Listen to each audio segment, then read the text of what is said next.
Good evening. Welcome to our Delta Talk Community Conversation Series. Why Should I Vote? A discussion with multiple generations. I am Jacqueline Tyson, President of the Rochester Alumnae Chapter, Delta Sigma Theta Sorority Incorporated. This event is designed to mobilize the community to get out to vote on November 3rd, 2020. Our panel will discuss their reasons for voting and how their individual vote matters. Our intergenerational panel includes Basil William Barrett Jr., Dr. Gayle Harrison, Meeks, Dr. Ruth Scott, and Derra Smith. Delta Sigma Theta Sorority Incorporated, founded 107 years ago at Howard University, is a nonpartisan organization of college-educated women committed to public service with a primary focus on the Black community. I'm sorry. The Rochester Alumnae Chapter, chartered in 1965, serves Greater Rochester with programs that reflect a 5-point programmatic thrust, including economic development, educational development, international awareness and involvement, physical and mental health, and political awareness and involvement. We sponsor social action activities that include voter registration, education, and mobilization. I will turn the program over to Dr. Charmaine Cohen, who will provide us with a short presentation about the top 3 reasons why we should vote. Thank you, Madam President. The general election is November 3rd and is quickly approaching. Although we are living in a time of gross civil unrest and a horrific pandemic, we still have got to vote. Next, I will point out 3 important reasons why you should vote. Reason 1, you have rights.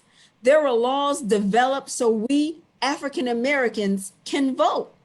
The 15th Amendment in 1870 granted Black people the right to vote. Despite this amendment to the Constitution, African Americans' right to vote was not enforced.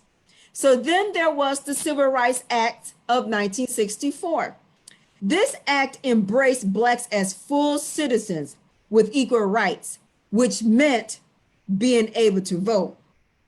But there still were many barriers preventing our people from voting. For example, poll taxes, literacy tests, and such. Because of these voter suppression acts, the Voting Rights Act of 1965 came into play. And let us not forget the fight for women to vote. That took place in the women's suffrage. This fight emphasized just how Black women had to fight for the right to vote on 2 fronts. 1, as an African American, and 2, as a woman. The 19th Amendment, as you see here in 1920, it established that the citizens' right to vote shall not be denied on the basis of their gender or sex. So you see, there were laws put in place to enforce previous laws. And you have to know this. You have the right to vote. Reason 2, you have the power. With your 1 vote, you can help elect politicians that will represent our needs and concerns. Use your power vote to help put the right person in office who can meet our community needs when it comes to our children, our families, healthcare, the economy, education, and more. Use your power vote again to put the right people in office, and then vote the wrong person out of office when the time comes. With our 1 vote, our power vote, we can make a difference. We have to remember that politicians work for the people. And if they don't meet our needs, again, when the time comes, we vote them out. So you see, you have the power. Reason 3, you are obligated. You should feel obligated to vote in memory of and to respect many heroes and sheroes who died, who were arrested, and who were beaten, seeking the right to vote on our behalf. One event in particular is the March on the Edmund Pettus Bridge. You remember this, Bloody Sunday. The late John Lewis was there, and he suffered a concussion in this march. So let's not let the fight and the bloodshed be in vain. Now, I do realize that voting now during this COVID-19 season is a concern, and rightfully so. But I'd like to remind you that you can still vote, and that is through the absentee ballot process. Now, I'm going to share with you the next few slides how to vote absentee ballot, and also share with you some important deadlines. The first step, you must apply for the absentee ballot. Applications to apply for the absentee ballot will be mailed to registered voters. But please know this, if you are not registered, you cannot vote. So now is the time to get yourself registered. We offer register online, or you can register on hard copy and in person. But it's imperative that you begin to get yourself registered to vote now. Now, if you choose to vote in person, please confirm your polling place, because many sites have been changed or eliminated due to the COVID. So call your Board of Election to find out where your polling place is located. Next, once you get the application in mail, you're going to complete it and mail it by the due date. Please be sure to select the reason to vote by absentee ballot. As you see here, there are several reasons to vote. The one you're going to select to vote due to COVID, because you feel uncomfortable going to the polling site, you're going to select number 2, temporary illness or physical disability. And fortunate for us in the New York State, there's an executive order from the governor that allows anyone who wants to vote by absentee ballot to do so. But you got to make sure you completely fill out that absentee ballot, okay? Once you get the absentee ballot, you want to fill it out completely and return it by the due date immediately. Don't wait until a couple of days before the day of election. Don't wait till a week before. Do it as soon as you complete it so it can get in. As you see on the screen, we have the important deadlines. Of course, election date is Tuesday, November 3rd. The registration deadline is October 9th. That's again to register to be a voter. So you have to take care of that prior to October 9th. The absentee voter deadlines. Request the application by mail by October 27th, or you can go in and request it in person by November 2nd. You want to get the application filled out and turned in by mail. It needs to be postmarked by November 2nd or turned in person by November 2nd. Now, our state also offers early voting. So please take advantage of this option as well. That starts October 24th through November 1st. Let me close with this. Some of you may still feel like, I really don't want to do this. I don't think it's going to matter. My one vote is not going to make a difference. I'd like to share with you a quote by Shirley Chisholm, who was the first African-American woman to run for president. She told us decades ago, and this still applies today, the one thing you've got going is your one vote. And I'm going to add, please cast your one vote. Thank you.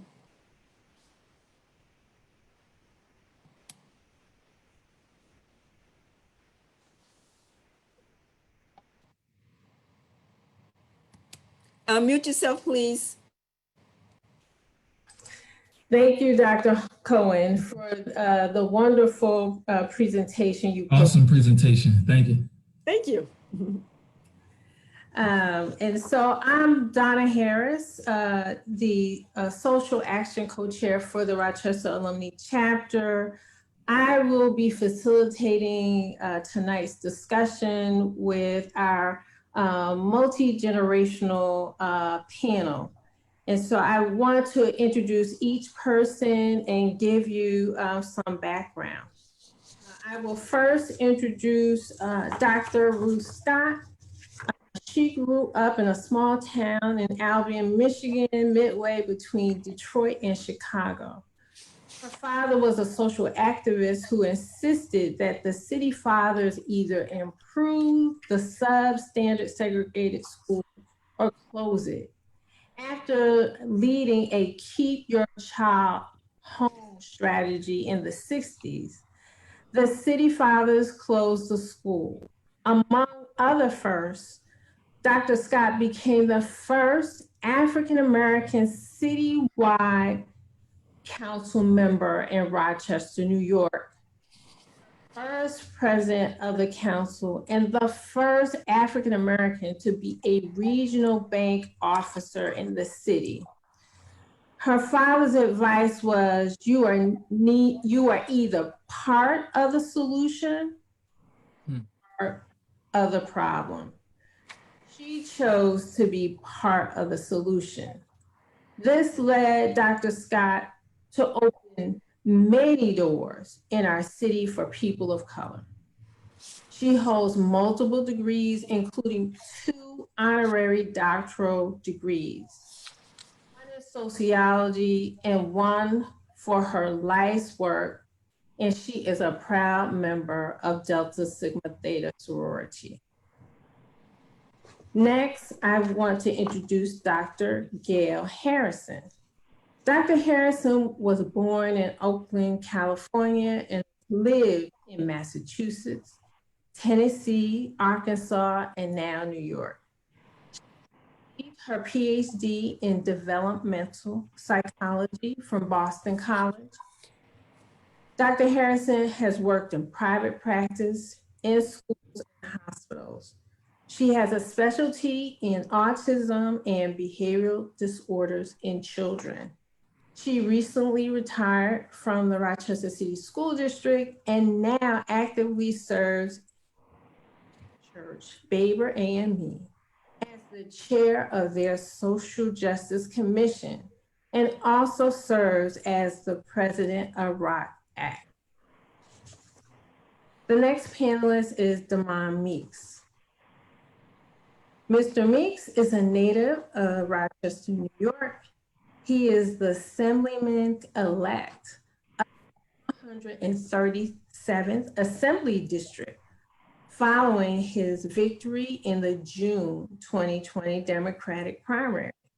A Christian who worships at Eden Baptist Church, Damon is a loving husband of Katrina Meeks and devoted father of their 4 daughters. Damon's educational background includes an associate's degree from MCC and a BA from SUNY Brockport. He has received additional training and certifications from Cornell University. Damon is an active member of Omega Psi Phi Fraternity Incorporated, driven by his passion for people. Damon holds dear to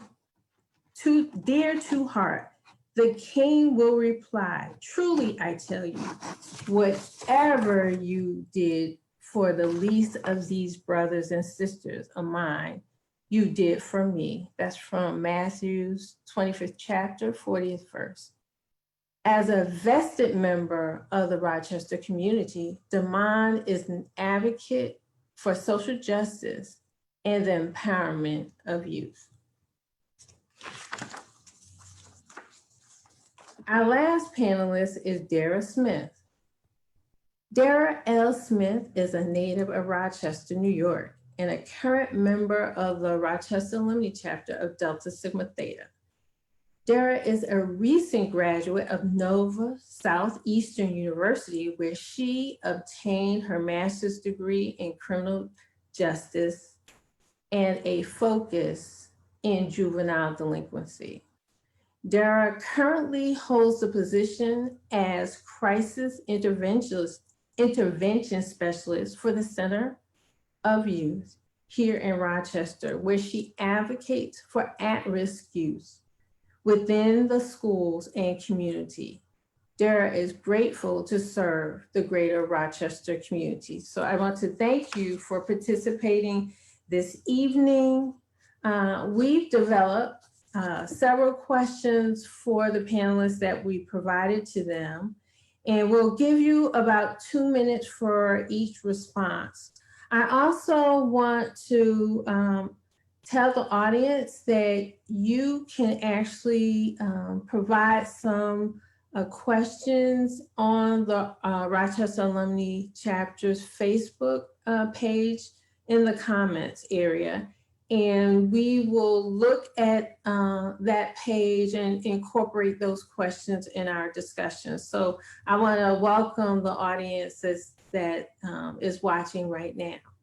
So the first question, and I will pose it to Dr. Scott. You were the first person to answer this question. What is most important to you about voting?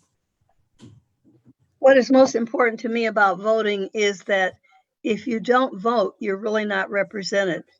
Very often people will say, well, it doesn't make any difference what we do. But I have to tell you, once I got inside of the process and was actually an elected official, I can't tell you how many times the discussion led to, shall we spend this money in a certain part of the community? And somebody in that group would say, oh, they don't vote, we need to worry about them.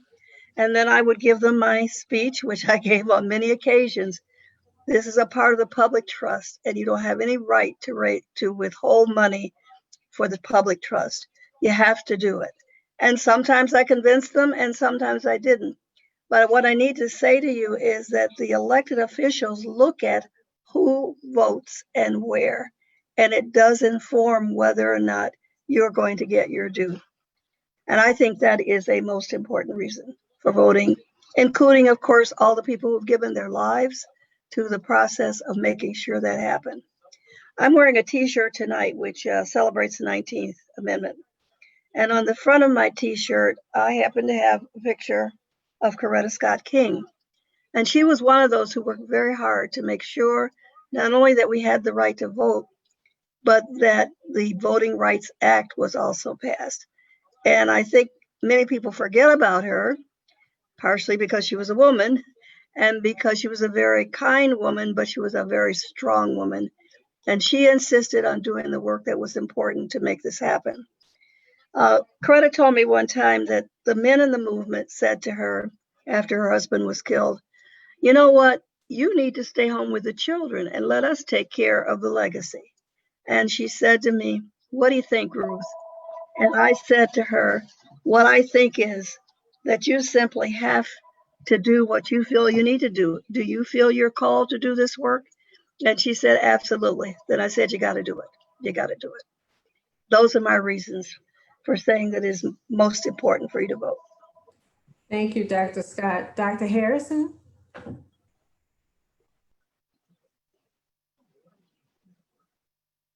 You're muted, Dr. Harrison. Sorry. There you go. When I think about that question, one of the things that's really important to me is that no matter who you are, you can vote. The youngest you can be is 18 years old. You can have a disability. There are even circumstances in New York where if you have been in jail or incarcerated, you can still vote. And so that is really important to me, because you might think of yourself as just being one person, but if you think of yourself as being one person, and that one person, say, is like 1 cent, but you need 100 of those in order to make $1. And so if you don't put in your 1 cent, the dollar's never made. And so it becomes important for us to see each other as a family, as a group, so that we can go forward and make a difference. And so when you're voting, what's important to me is understanding the character of an individual. So is this person trustworthy? Does this person understand different circumstances that people live under? Does this person have empathy? Can this person communicate well so that the issues can be clearly explained?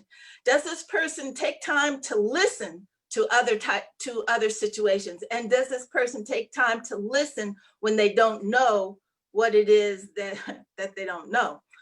My point is that it's important to vote. You have this right, even as Deltas, when we first, in 1913, when we were in the women's suffrage march, there was active discrimination. And the article that's in the Washington Post this past week describes it as being spit on, being jeered, being booed, but we still stood up and marched, and we participated in that. And so it's carried through. You are standing on someone else's shoulders every time you step out and vote. And so for me, it's important to respect that, to acknowledge it, and to know that you're part of a really great community. Damon, would you share your reflections on this question? Yes, I feel it's really important to vote. For one, it's your voice. It gives you a voice and an opportunity to give feedback on issues affecting everyday people. For me, I vote based upon the history where our mothers and our forefathers went through to assure that we have the right to vote, and also the future. We have to set example for our children. There was a saying years ago, and some still say it today: "Do as I say, not as I do." The reality of it is, children do as they see us do. So we have to set the example. So I've been sure to take my daughters to the polls and give them the opportunity to actually pencil in the ballot for the individuals that I choose to vote for. And that's been a tradition that we've set forth in our family. And that's how we continue to press on and assure that we're voting for generations to come. So yes, modeling that behavior. I know my parents took me and my brother to vote, so that's a really important thing. Derra Smith? Can you hear me? Can you guys hear me? Yes. Yes. Okay. I think for me, the importance of voting is like I'm gonna piggyback off of what everybody else said, but the importance is, to get your voice heard, especially for us minorities. We need more people in positions that look like us, that represent the things that we that means the most important things to us. Me, I'm not a parent, but we need more people that's gonna advocate for our youth, that's gonna advocate for one parent households. We need people that's gonna advocate for the people that has disabilities. So like I said, the importance is just to get your voice heard. Thank you. So the second question is, what concerns do you have about voting in Rochester? So we're going to start with the younger generation. So Derra, can you take this question? What concerns do you have about voting in Rochester? What concerns do your peers have about voting in Rochester? I would say my concerns are that not enough young people are going to get out and vote. Not enough people who think. There's going to be a lot of people that say, "Well, I don't like this candidate. I don't like that candidate." But it doesn't. At the end of the day, we got to get somebody in there. And I think another concern is some people don't know where their polls are. So if we can get more people that can, reach out to people, let them know where their polls are. We need to advocate more for the absentee ballots, because there's going to be a lot of people that are going to say that, due to COVID, they don't want to vote. I'm trying to think what else. I think that's all for me. So, Damon, do you want to take that question? Yes, I think when we look at our community and all the disparities that exist, it often reflects in individuals' attitudes or their sense of belonging or participating in a process. And I think when people are steadily dealing with struggles day to day, and they feel that nothing changes and that those who they voted in office don't represent them or their issues, they are sort of turned off by the process. And based upon that, they do not participate. So we have to be mindful to give people a reason to participate and also assure that we're holding those who we vote into office accountable, irregardless of whether they look like us or not. We have to stay tuned to the issues that affect us as a community and ensure that our representatives are pushing on our behalf. So I think that's key. Dr. Harrison?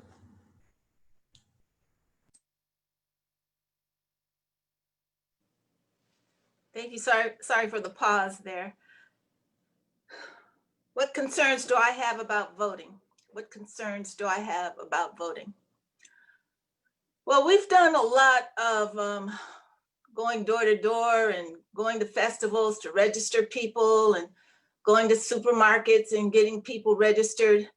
And one of the things that stood out was that there are a number of young men and some young women too, but young men who have been incarcerated and they're not sure whether or not they could vote. And so there's a whole group of young men who have finished with their probation or have finished with their parole, and they are eligible to vote. And they just have to re-register. And so it really is important to me that that group, I mean, it's such a powerful group to be able to say, I'm registered, I can vote. And you can get information from the Board of Elections, you can go online and Google it, but if you're not registered and you think that you're not eligible to vote, you really need to look into it, because the bottom line is you probably can, and you don't want to waste it this time. You don't want to be sorry that you had the opportunity and didn't pick it up. So that's my biggest concern. Dr. Scott, do you have something to add? Yes, I have often been concerned about the fact that sometimes when you register people, they don't necessarily connect it with voting. I remember I was making some calls one election day, and one of the young ladies that I called, her mother said, well, why are you calling? And I told her I was calling to make sure she voted. And so she made her get out of bed and come to the phone. And when she came to the phone, she said to me, well, I didn't know I had to vote. I said, yes, you do. Please go right now and do it. And I think she just had not really, filling out the form because somebody asked her to fill it out, probably somebody whom she admired, but she didn't really connect it with voting. What I used to tell people, getting registered is like signing up for heat and water and electricity when you move into a house or an apartment. If you do that, but you do not pay the bills, somebody will turn it off. And so what I've told people, that if you don't vote after you have signed up, somebody will turn off your power. And so therefore, you need to vote. That's a great analogy. So I just wanted to introduce our fifth panelist, and we have Basil William Barrett Jr. How are you? Welcome. He is a recent graduate of Fairport High School. He was a Urban League Black Scholar, and he was a recipient of the Maud Arman Scholarship from the Rochester Alumnae chapter of Delta Sigma Theta. He is a first-year student at Morehouse. Okay. Correct. Congratulations, Basil. Say what? Congratulations. Yes. Thank you.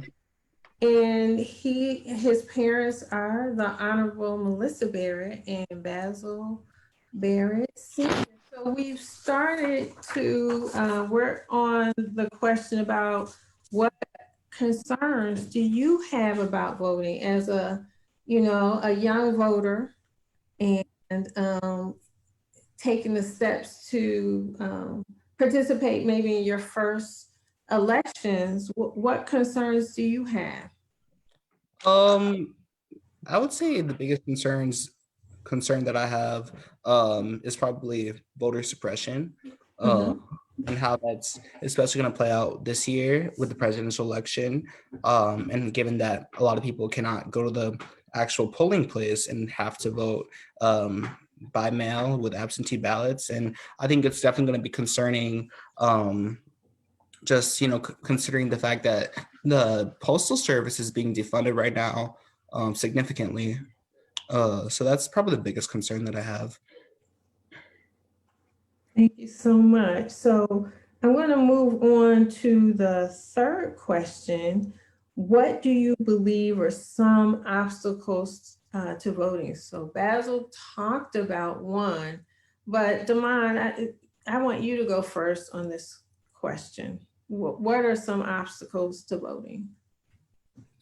I definitely think Basil touched on it when he said the voter suppression piece. That's a major problem. And I think that we have to be mindful and realistic that there are forms of voter suppression that takes place here in Rochester, New York, just like they've taken place in other parts of the South. We're quick to point out the struggles of the South, places like Georgia, but we have our share of struggles as well. I personally registered a number of individuals who were felons who came home from prison. We registered them to vote. They went to vote and they were faced with different obstacles.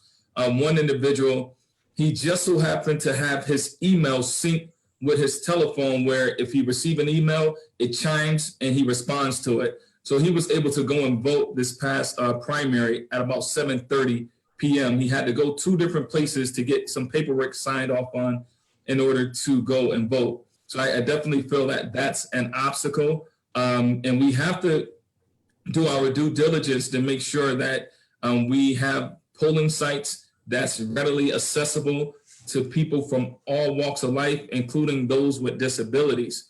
That's imperative that we do that as a community.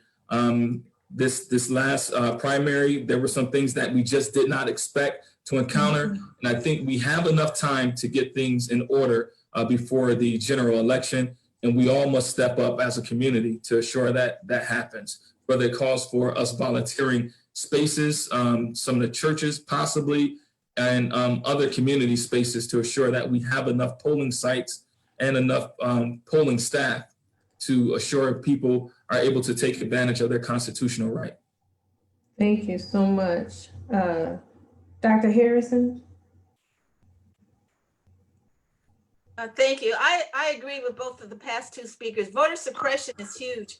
And if you think about it, it could be something like a poll tax or moving the polling place so you can't find it and you don't, and you get the information at the last minute. But another way that voter suppression occurs is when you're not told that you have the right to vote, that you're discouraged from voting, that someone is telling you, oh, it doesn't matter, you can, it's going to go on whether you vote or not.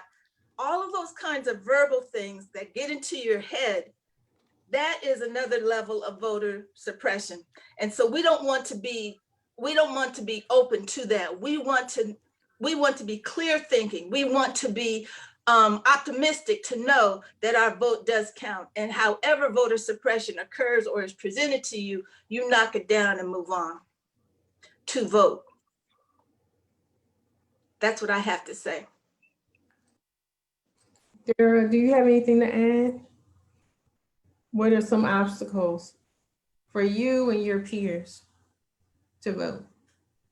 I would say I agree with with all 3 of them. Also, another thing is as a young voter, a lot of us have to work like 2 or 3 jobs. So I feel like some of them might forget the importance of vote. So they might be working those 2 or 3 jobs and they won't go vote that day. And then they'll be like, oh, it was voting day. They'll let it pass. So So that's great to understand that the availability and the time to vote, depending upon your schedule, it might be prohibited. So thank you. Yeah, I all of these are really good comments, and I have a couple more I'd like to make. One is just making sure that you have as much information as possible. I called the Board of Elections a couple of days ago, and they said to me the majority of the absentee applications will be going out yesterday and today. So if you don't get that application in a few days, it may be a matter of there not being the correct address that they have on file for you, or it could be something else. But I think if you have not received that absentee application, that you need to call the Board of Elections and say, this is my name, this is where I live, I know I'm registered to vote. Please make sure I get an absentee ballot. I have not received it yet. And I wait about 7 days or so, but after that, you really need to push. I think, secondly, the chatter around voting. A lot of people will discourage people from voting by saying, "Well, I've never voted in my life, and I'm not going to vote. They're going to put in whoever they want to." Well, that's only if you persist in not voting. I remember the first time I ran. I was going to get my hair done that morning, and my hairdresser said, "Would you like to know what's being said on the street?" And I said, "Yeah, what's being said?" And he said, "Well, they're taking bets on how badly you're going to lose." Guess what? Not only did I win, but I won with the highest number of votes of anybody else who was running for the same kinds of position at that time.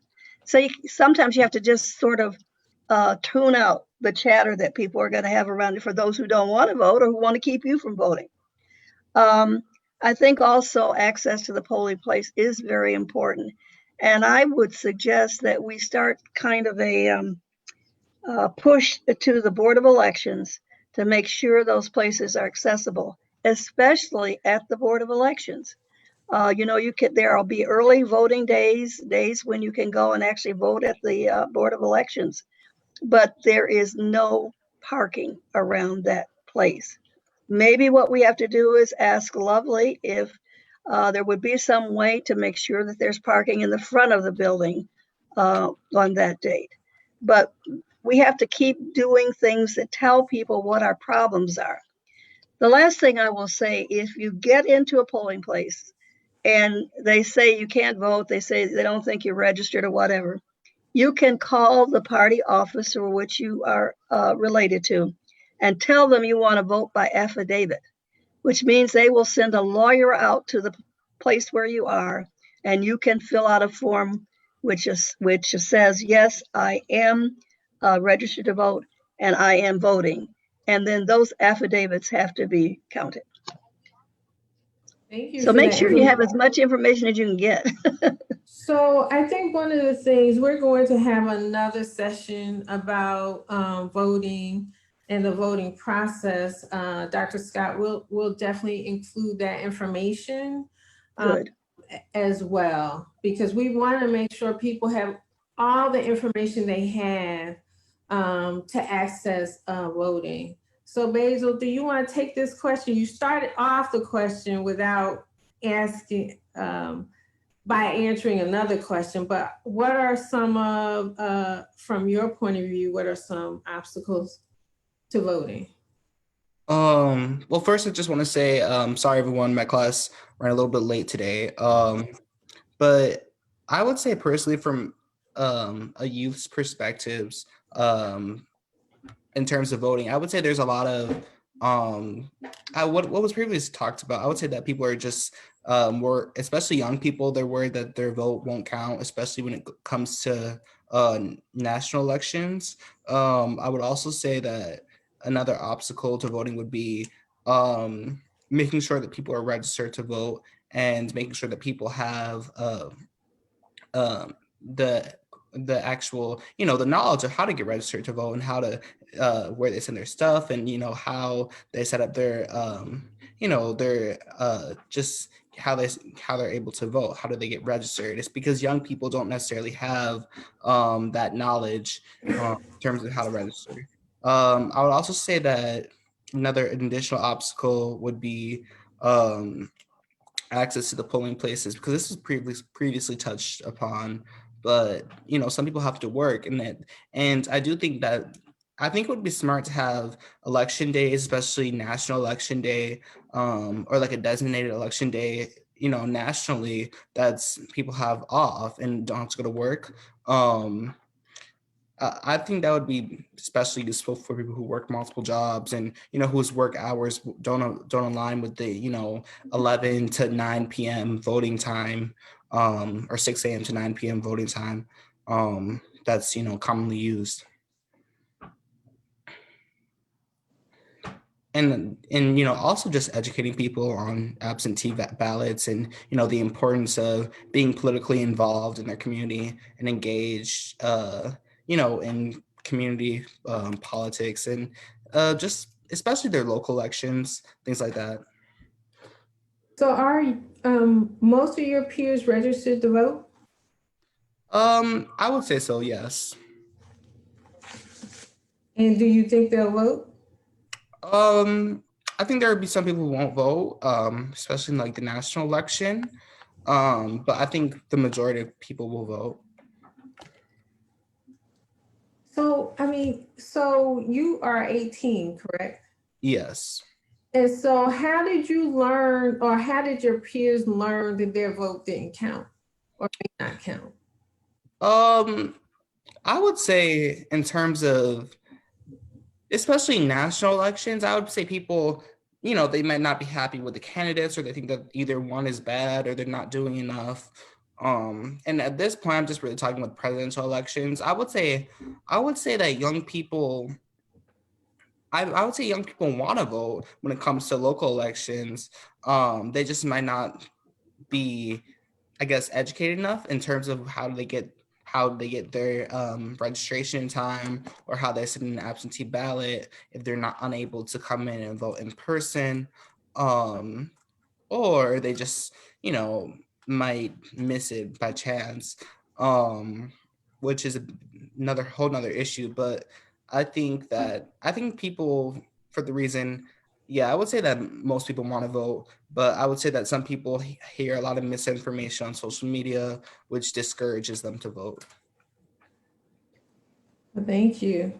So the next question is, do you think people will be more likely to vote as a result of COVID-19, Black Lives Matter, and the just general social unrest that we're experiencing?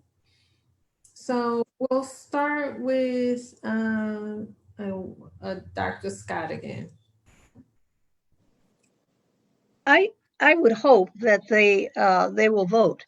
I have a feeling that I can feel a kind of resolve and excitement as I watch a multitude of young people marching across the country and committing themselves to do something, since they don't feel, many of them, that those in previous generations have done enough. And they're right. But they have a resolve to actually go out and do something about the problems that exist. And they know they can't do it unless they vote. And so my guess is that, at least in terms of the activism, that those people probably will vote. I think the people who have COVID problems, it will depend on where they are. If they're in nursing homes and in hospitals, the possibility of getting their vote out is going to be more difficult. And the people who are friends of or know those people are going to have to figure out how to get the ballot to people who are well enough to vote, but just don't have a means of getting the ballot. I don't know that anybody's talked about that, even nationally or locally. And I think it is something we need to brainstorm about and perhaps take a solution to the Board of Elections and to our elected officials to say, this is what we think you ought to do to make it possible for the people who have COVID to vote. I think many people are not paying any attention to the whole thing anyway, in terms of feeling that they can't go out. But if they go, they ought to wear a mask, gloves probably too, and wash their hands. That would be my suggestion. So, Damon, do you want to take that question?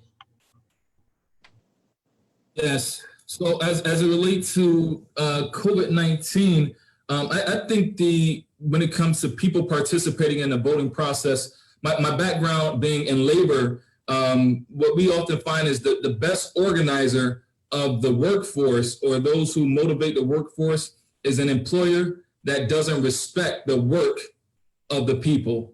And I think that's what's represented with our current president. He doesn't respect the people. He doesn't respect male, female, Black, anything different from him. He doesn't respect the working class. So with that being said, I think he's actually motivating people who were never interested in participating in the process to participate. I had a family member at the age of 56 who called me some months ago following a press event with Trump, and it totally ticked him off. And he says, he called my mom and says, send your son over here to register me to vote immediately. And I went over the next day and registered him to vote. And it was his first time ever registering to vote at the age of 56, based upon something that Trump stated in a press conference. So I think that this guy and his level of disregard for the American people is motivating a number of us to get involved in the process.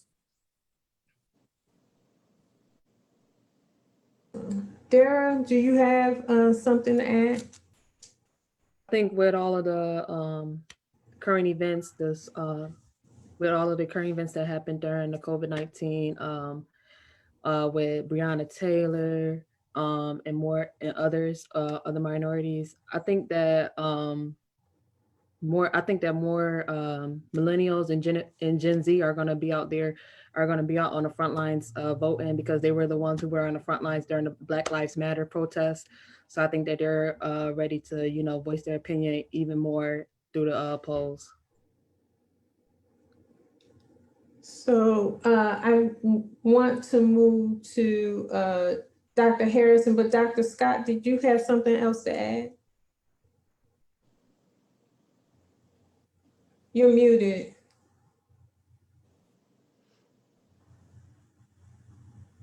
Okay. Yeah, I wanted to just indicate that if people are reluctant to vote in the local elections, there was a person who probably would have been a African-American councilperson right after I won. And there were 2 or 3 people who had planned to vote for the person but didn't vote. And she was beaten by 3 votes. There are also people that I know who have run for office and they have been defeated by 2 or 3 votes, but they didn't give up. And that we really have to persist in our right to vote, in exercising it and voting. And we ought to think about the fact that our young people should be encouraged to run for office, because we need to have a group of people who will be starting at the beginning, moving up the ranks. That's all I have to say right now. Thank you. Dr. Harrison? Yes, I really think that apathy is at an all-time low. People are constantly talking about COVID-19. They're talking about Black Lives Matter. They're talking about the changes that need to be made in this country. I just really think people are tired of what's going on right now. The 170,000 people that didn't have to die. And so in New York, every registered voter receives in the mail an application for the absentee ballot. I just got mine today. And it's an improvement from the one that was sent out for the primary. And it's an improvement because it has my name on it. And I don't have to worry about what to check. It's already checked that it's for absentee. It doesn't have those 3 questions in it anymore. So all I had to do was look to see whether or not the phone number was right, and sign it. And it also has a little letter that says, hey, sign off on this and mail it back as soon as possible. It doesn't say wait or what the deadline is. It says what the deadline is, but it says send it back as soon as possible. Why? Because of the post office debacle. And so many pieces of mail that are coming in, you want to make sure that yours gets in. You want to make sure that those who have to count have the time to do it. So yes, I think that there will be an increase in voting because of the strong challenges and issues in health and racism. I think people are going to be out there stomping. So I actually want to shift. We have about 8 more minutes. And okay, Dr. Scott, you have something to add. I want to be able to take at least 1 or 2 Facebook questions. Dr. Scott, did you have anything else to say? Muted. I said not at this time. Okay. Go ahead and take the questions. Okay, so this is just going to be a question. I'm going to put it out, and whoever wants to answer it can answer it. There was one Facebook question that asked, what would make someone go out and vote?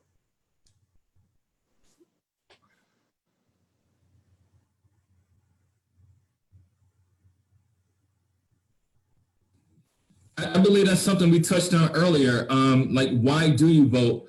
And it's really about having a voice, being able to, for me, like I said, the history of our ancestors and the things that they fought to and died for, many of them, to assure that we have this right to this day. And I think that, years ago, you had the campaign Vote or Die. And before Trump was elected, you had some folks stating, vote as if your life depended on it. And I think a lot of us took that lightly until we seen the onset of COVID-19 and how it's affecting so many here in our community. And when you look back to some of the challenges that presented themselves during President Obama's administration, such as H1N1, as well as the Ebola virus, I mean, having a team on deck to go and take on such challenges, it was in place. And this guy here just totally dissolved those type of teams that we had. So I think that we really have to be mindful that who we have in office definitely affects the outcomes of our community. And I think if we don't encourage people to vote or they don't vote, it means they're abdicating their responsibility. It's all right to claim I have certain rights, but if I don't use those rights, that I'm going to lose them.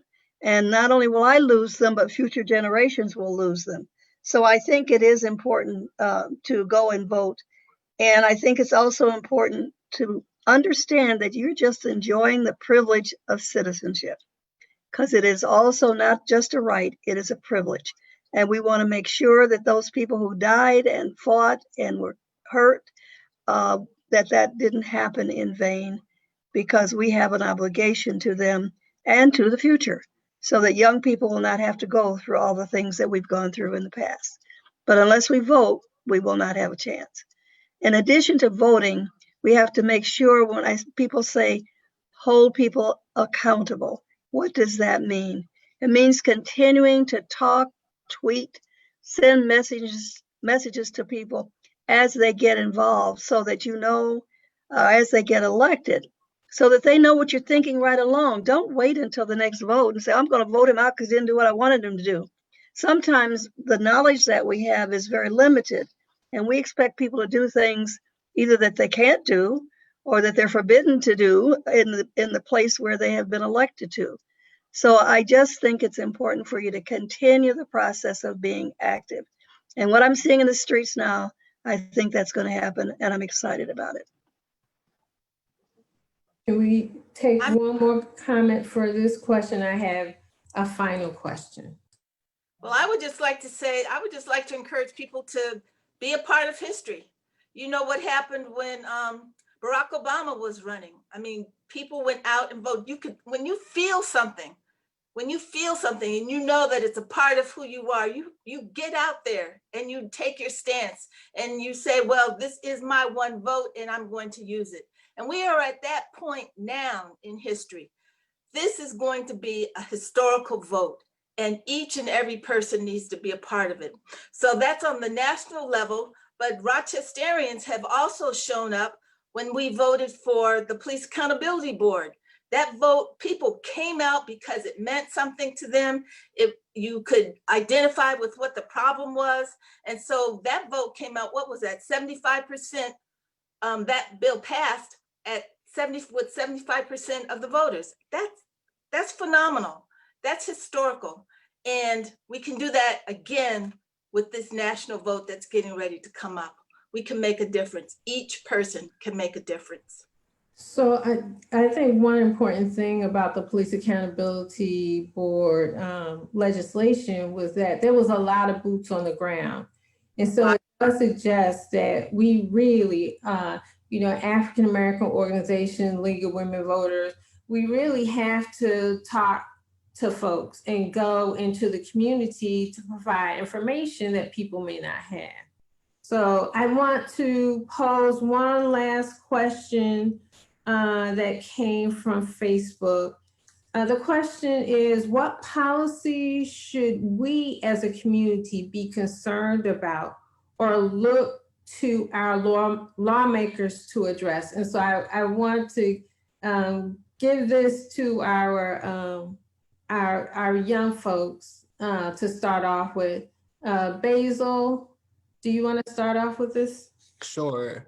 Well, for me, I would say policies that need to be addressed would be things such as education, considering the rising cost of education, especially higher education, funding public education, funding public colleges with free tuition. I would also say that we need to have a serious look at law enforcement, especially how that affects the Black community, the African American community. And I think we need to not only elect our politicians, but we need to hold our politicians accountable. And, when Joe Biden and Kamala Harris get into office, assuming that they will win the election, I would say that we need to hold our feet to the fire and, just demand that they do what they said that they're going to do for our community. And that includes money for HBCUs, especially I know during COVID-19, HBCUs are losing a lot of funds because they're not able to be on campus. They're not able to recoup the costs from room and board. I would also say that another issue that needs to be focused on would just be the issue of housing, especially affordable housing. I actually did a research project on that last year, and that is an issue that significantly affects the African American community. So yes, I would say affordable housing, education, and law enforcement. I also say healthcare, just considering the rising cost of healthcare. And I would say that universal healthcare should be something that every person would want, especially African American citizens, considering that we are one of the least insured groups in America. Thank you, Senator Barrett. In 2030, okay.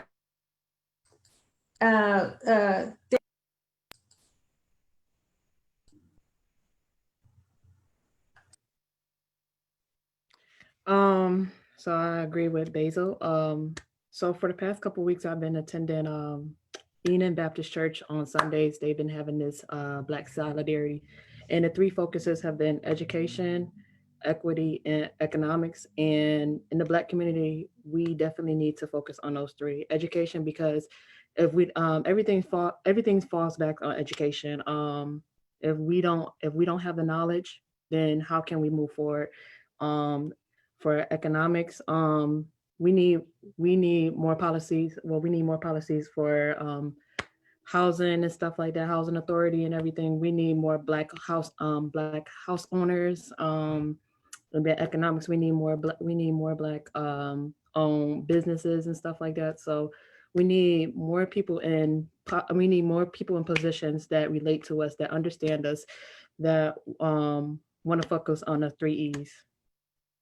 Thank you. So I need to ask for just one more comment among our panelists. We are at 7 o'clock.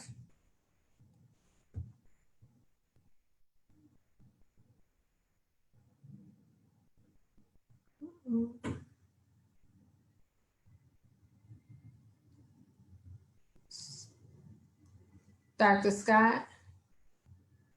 I have a question you wanted us to answer, or you just wanted to comment, a final comment? I guess you can make the final comment. Okay. Well, first, I want to thank you for hosting us on this panel, and I'm really excited and feeling wonderful about the fact that we have some young people with us also, because I think they are the future. And Martin Luther King, the last book was about community or chaos. You choose. And what he was saying is that if we don't find a way to build community, the beloved community, where everybody cares for everybody else, and we support when we talk about these kind of policy issues, that we encourage people to do it not only by asking the government to do something, but by doing it ourselves. What kind of businesses do we own? What kind of policies do we have in those businesses about hiring people and training people and helping them find their footing? I really think that all of us have a responsibility, not just them, not just the government, but it is all of us. And if we're going to build the beloved community, that's what we need to do. If we do not build it, we will be in chaos for a long time to come. And that is all I have to say. So I just want to thank our panel. You guys were phenomenal. So again, Dr. Ruth Scott, Dr. Gayle Harrison, Assemblyman-elect Meeks, Derra Smith, and Basil Barrett. Thank you so much for your insights and comments. I think you really touched really important issues and also outlined some challenges that we need to work to address regarding voting here in Rochester. I want to acknowledge there was a question in Facebook about concerns about receiving the right forms and just confirming whether you have the right one. We actually are having an event on September 27th, another Delta Talks event on September 27th at 6 p.m. Again, it's called Delta Talks Preparing to Vote, Know Your Ballot. And so we will deal with the issues that you're asking about during that session. Just come to the Rochester Alumni Chapter's Facebook page. We will have information about the event shortly on our webpage. And so I invite you to engage with us at that time. And so again, I just want to thank the audience for showing up. I would like to thank the Social Action Committee of the Rochester Alumni Chapter who put this event together. And again, thank you. Have a great evening. Also, this event will be on our Facebook page as well on our YouTube panel, so you can always go back to refer to it.